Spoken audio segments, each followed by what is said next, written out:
സ്വർണ്ണവില കുറയുമ്പോൾ വാങ്ങിക്കൂട്ടുന്ന സ്വഭാവക്കാരാണ് പല ആളുകളും. എന്നാൽ ഒരാൾക്ക് എത്ര സ്വർണം കയ്യിൽ വെക്കാമെന്നതിനെ കുറിച്ച് അറിവുണ്ടോ? നിയമം അനുവദിക്കുന്ന പരിധിയിൽ കൂടുതൽ സ്വർണം കയ്യിൽ വെച്ചാൽ ഉണ്ടാവുന്ന ഭവിഷ്യത്ത് എന്തൊക്കെയാണെന്ന് അറിയാമോ? ആദായ നികുതി വകുപ്പിന്റെ മാർഗനിർദ്ദേശങ്ങൾ അനുസരിച്ച് വ്യക്തികൾക്ക് വീട്ടിൽ സൂക്ഷിക്കാവുന്ന സ്വർണത്തിന്റെ അളവ് സ്ത്രീകൾക്ക് വിവാഹിതയാണോ അല്ലയോ എന്നതിനെ ആശ്രയിച്ചാണ്. വിവാഹിതയായ സ്ത്രീക്ക് 500 ഗ്രാം സ്വർണവും അവിവാഹിതക്ക് 250 ഗ്രാം സ്വർണം വരെയും സൂക്ഷിക്കാം. എന്നാൽ വിവാഹിതനാണെങ്കിലും അല്ലെങ്കിലും പുരുഷന്മാർക്ക് 100 ഗ്രാം സ്വർണം വരെ മാത്രമേ സൂക്ഷിക്കാൻ അനുമതിയുള്ളൂ.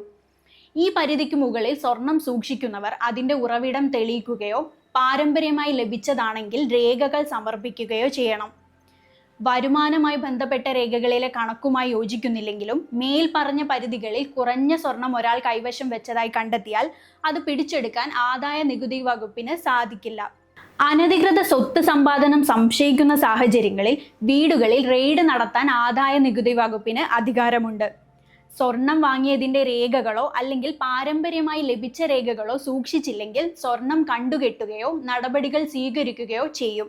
ഉറവിടം വിശദീകരിക്കാൻ കഴിയാത്ത സാഹചര്യം അല്ലെങ്കിൽ വെളിപ്പെടുത്താത്ത വരുമാനത്തെക്കുറിച്ചുള്ള രഹസ്യ വിവരം എന്നിവ റെയ്ഡിന് കാരണമാകാം.